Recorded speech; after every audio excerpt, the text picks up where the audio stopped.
Vas-y. C'est bon. Bien, bonjour à tous. Deuxième cours, deuxième partie du cours sur l'énergie aujourd'hui. Alors, les expériences, etc. Aujourd'hui, je vais vous laisser faire tout seul. Je vais vous laisser déjà observer cette image. Alors, bien sûr, vous avez tout ça en deux formats, au PowerPoint et PDF. Je vous laisse observer ces deux images et je vais vous poser la question suivante. À votre avis, parmi les deux chiens, quel est celui qui a le plus d'énergie? Appuyez sur pause et ensuite vous aurez tout de suite la réponse. Donc maintenant, je vous laisse le temps, c'est bon. Appuyez sur pause. Voilà, bon on est de retour. Je suppose que il y en a beaucoup d'entre vous, lorsqu'on regarde bien les images, eh bien ici on voit ici que le chien remue la queue, d'accord. Ici il est en train de dormir tout simplement. Si j'ai posé la question, c'est parce que il y a bien une raison derrière. Beaucoup d'entre vous en classe, souvent les élèves me disent que c'est ce chien-là, et puis donc très rarement les élèves me disent ce chien, parce que donc voilà, on verra ça un petit peu plus tard. Donc voilà, on en reste là concernant cette partie, d'accord.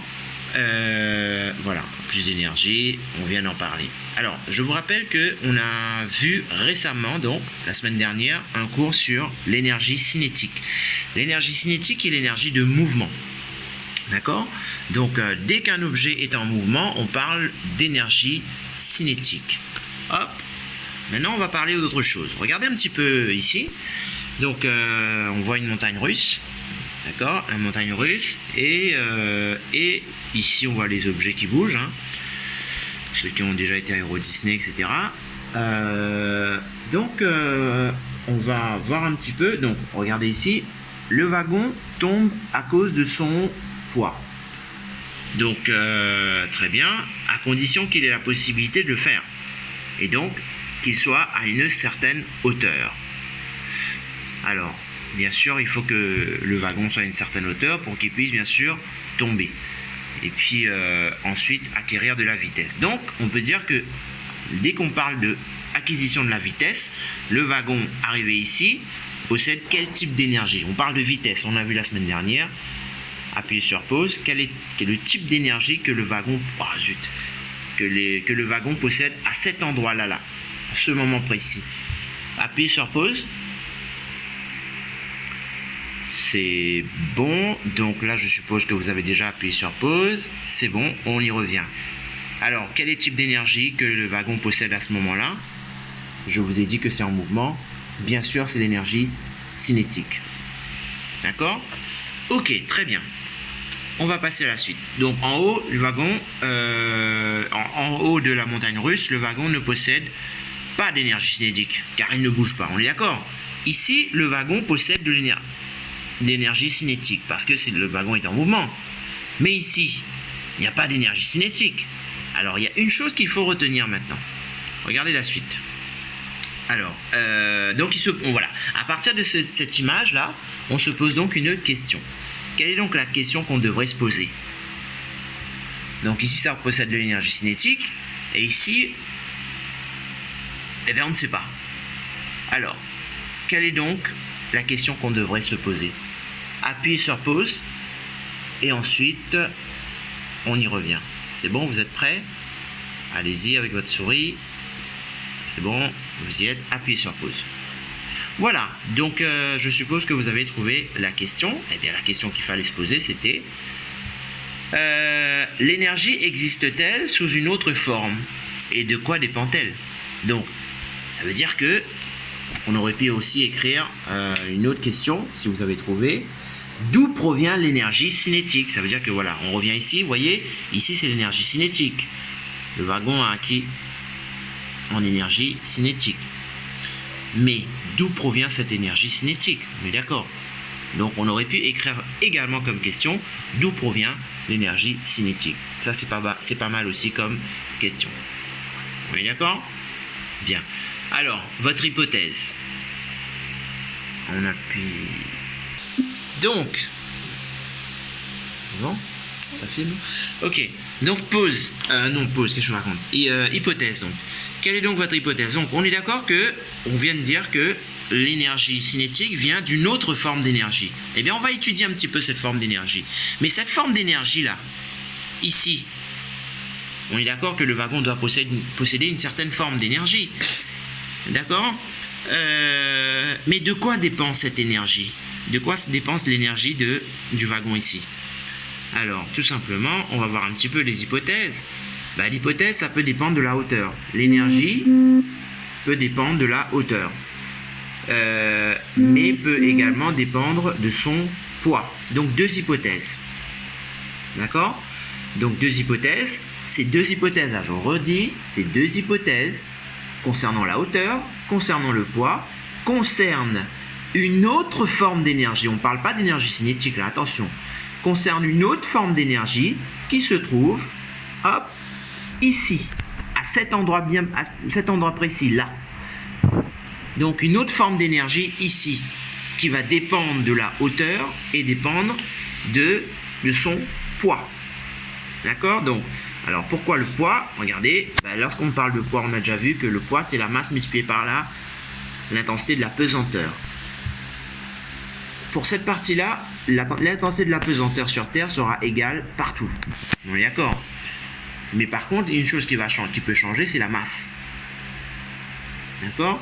Donc le poids, la masse et l'intensité de la pesanteur, c'est par rapport au poids.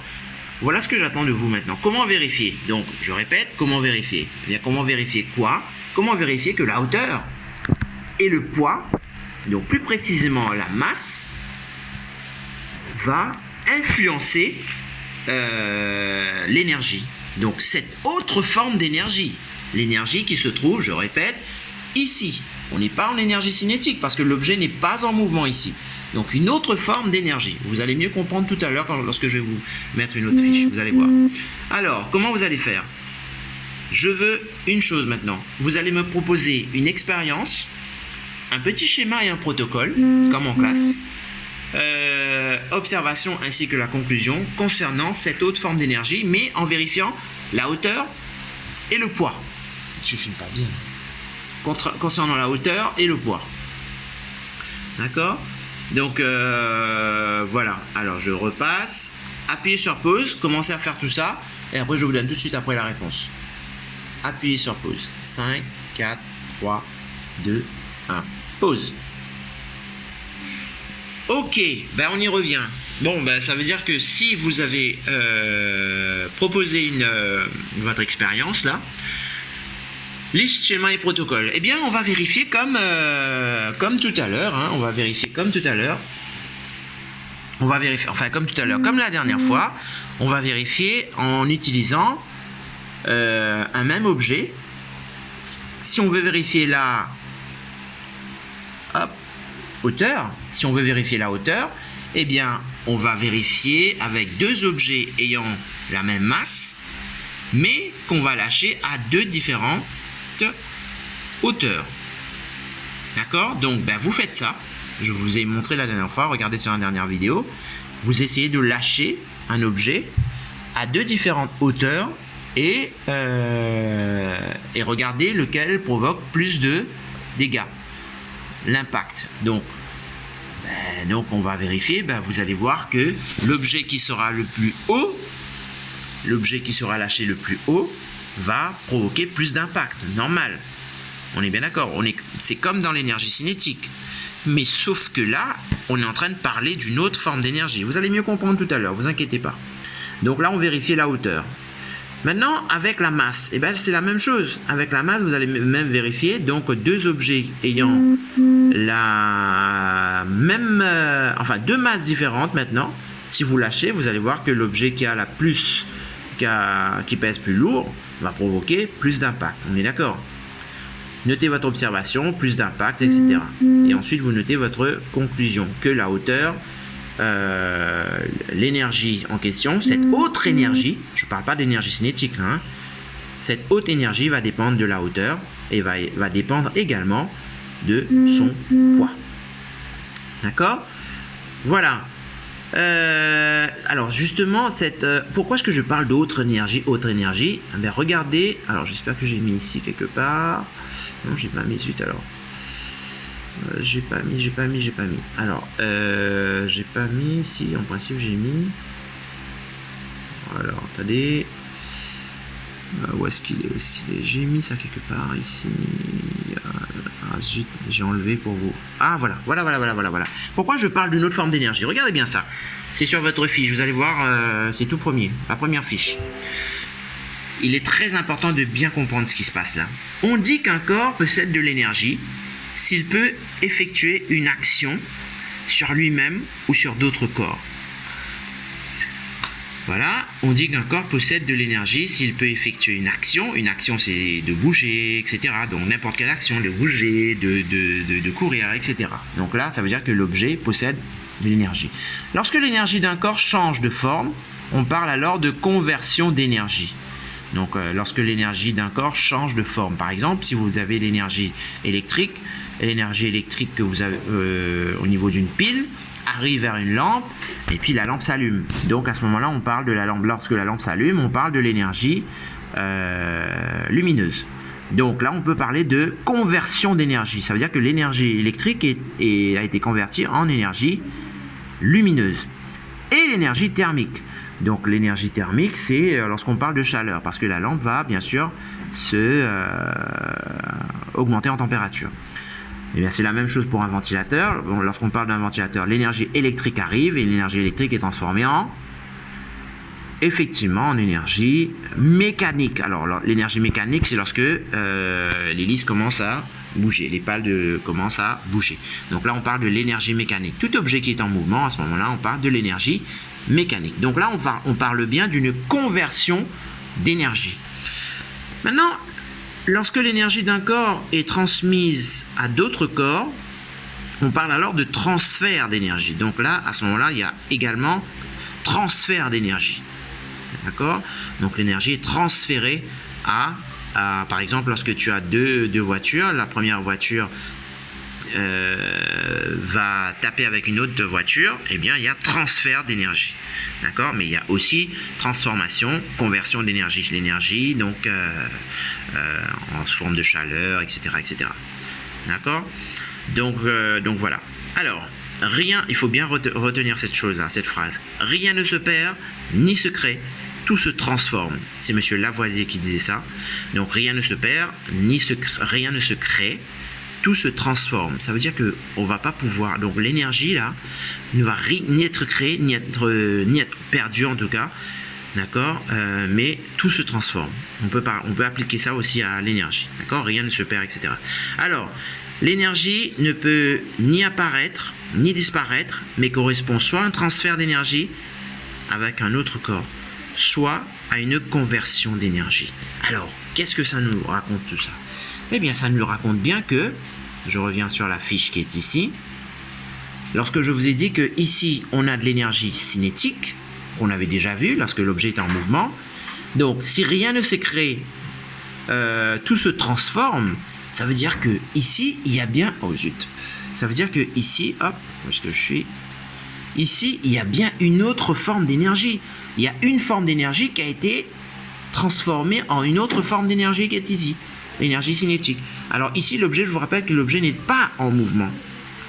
L'objet n'est pas en mouvement. Donc, cette autre forme d'énergie, je vous le donne, hein, je vais vous la donner, eh bien ça s'appelle l'énergie de position ou l'énergie potentielle.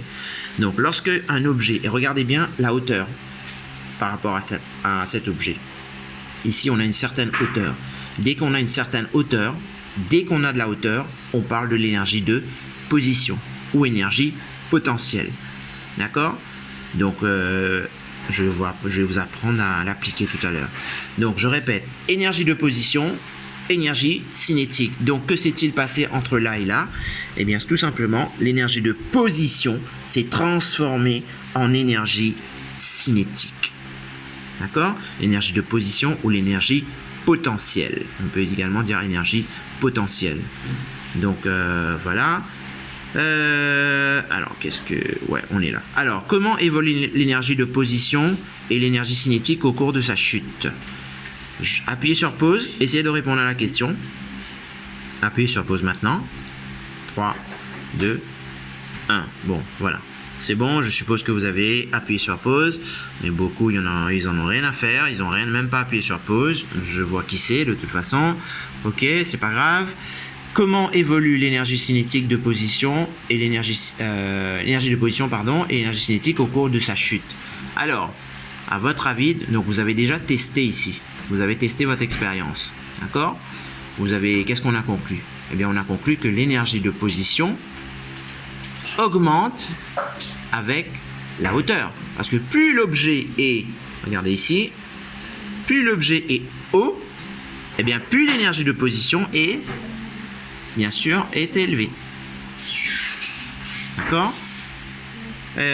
Plus l'objet va descendre, donc si l'objet a plus d'énergie de position à cet endroit-là, arrivé ici à votre avis, près du sol, l'énergie de position sera comment? Élevée, petit ou voilà, ou pas du tout? Réfléchissez, appuyez sur pause. Oui, eh bien effectivement, l'énergie de position, si l'énergie de position est à son maximum ici, eh bien l'énergie de position proche du sol sera 0. Effectivement, l'énergie de position est 0 ici. Mais je vous rappelle que l'énergie de position est 0, mais quelle est l'énergie dont on parle ici? On ne parle plus de l'énergie de position de toute façon ici. On parle de l'énergie cinétique. Donc que s'est-il passé? Eh bien il s'est passé que l'énergie de position s'est transformée, d'accord, en énergie cinétique. Donc il y a une conversion d'énergie position en énergie cinétique. D'accord? Je reviens ici. Hop. Voilà. Comment évolue l'énergie de position et l'énergie cinétique au cours du temps? Alors, au cours de sa chute. Alors, l'énergie de position a diminué. Mais, que s'est-il passé pour l'énergie cinétique? Je vous rappelle ici, regardez. À cet endroit-là, quelle est la quantité d'énergie cinétique? L'objet n'est pas en mouvement. Donc si l'objet n'est pas en mouvement, ça veut dire que l'énergie cinétique est égale à 0. L'énergie cinétique est égale à 0, mais ici, l'énergie cinétique est à son maximum. Oui, d'accord. Donc, ici, l'énergie cinétique est à son maximum, mais l'énergie de position est à 0. Mais à cet endroit-là, l'énergie de position est à son maximum, mais l'énergie cinétique est à 0. Voilà la réponse pour cette question que je vous posais juste ici. Proposez une relation simple entre ces différentes énergies. Donc la relation simple, alors ça, on verra ça plus tard.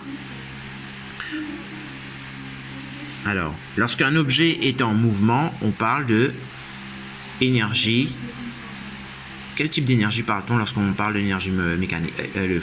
L'énergie de mouvement. Bien sûr, on indique l'énergie cinétique, bien sûr. Mais alors, parlons d'un ventilateur. Lorsqu'un ventilateur se met en mouvement, comment appelle-t-on le type d'énergie que le ventilateur possède? Alors, il y a une transformation d'énergie électrique en énergie mécanique, parce que l'objet est en mouvement. Donc, l'objet est en mouvement, c'est l'énergie mécanique. Alors, si on décortique ici, proposer une relation simple entre les différentes énergies. Alors, on a énergie mécanique, on a énergie mécanique, on a énergie cinétique et on a énergie de position. La relation, ça veut dire une formule. Qu'est-ce qu'on pourrait écrire entre énergie cinétique, énergie mécanique et énergie de position? Alors, regardez bien votre fiche ici. Voilà, ça. Je reviens là-dessus. Donc, ici, est-ce qu'il y a l'énergie mécanique? Donc, c'est 0. Oui, d'accord, mais il y a une énergie de position. Mais l'énergie cinétique est 0. Mais il y a les deux. Il faut qu'on parle des deux. Ici, c'est la même chose. On parle des deux, même si l'énergie de position est égale à 0. Mais à mi-chemin, que va-t-il se passer? À mi-chemin, j'aurai quoi? Eh bien, effectivement, à mi-chemin, appuyez sur pause. C'est bon? Eh bien, à mi-chemin, on aura moitié-moitié des deux. On aura énergie de position et énergie cinétique.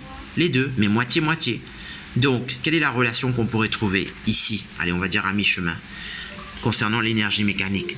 L'énergie mécanique, c'est lorsqu'un objet est en mouvement. Eh bien, l'énergie mécanique est égale à, oui, énergie cinétique plus énergie de position. Donc, voici la relation que j'attendais ici. Donc, là, vous noterez énergie de mécanique. Donc, écrivez E majuscule, petit m en dessous, est égal à E majuscule, C, petit c en dessous, plus E. Voilà, alors attendez, on va noter ça tout de suite. Mais vous n'aurez pas sur votre fiche. Hein. Vous n'aurez pas ce genre de choses. Ça, je l'ai mis là maintenant, mais vous n'aurez pas sur votre fiche. Donc, énergie mécanique, oups, voilà, égale énergie cinétique plus énergie position. D'accord? Ou énergie potentielle. Donc, voilà concernant cette partie-là. Vous aurez ça sur la vidéo, je répète. Ça, vous ne l'aurez pas sur votre fiche. Donc voilà, ben, qu'est-ce qu'on a compris finalement? Qu'est-ce qu'on a compris? Hop, je mets, et bien sûr, ici c'est un petit c. Et ici pareil, c'est un petit p. Voilà, notez-moi ça dans votre cahier. Bon, bilan, qu'est-ce qu'on a compris finalement? Qu'est-ce qu'on a compris?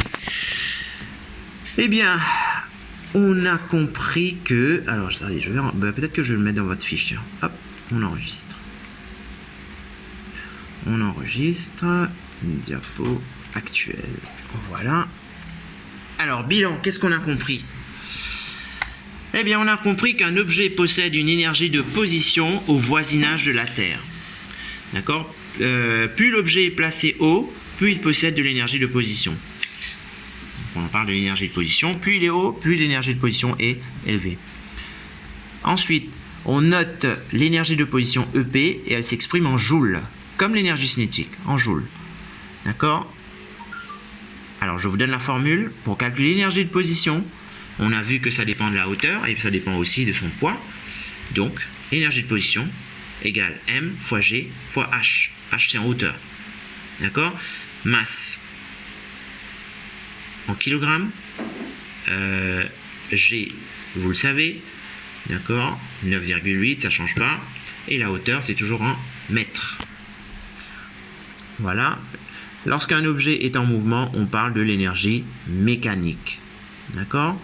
Et puis, énergie mécanique égale énergie cinétique plus énergie de position. Retenez bien ça. Et après, ben, je vous laisse faire les exercices pour vous amuser. Voilà. À bientôt.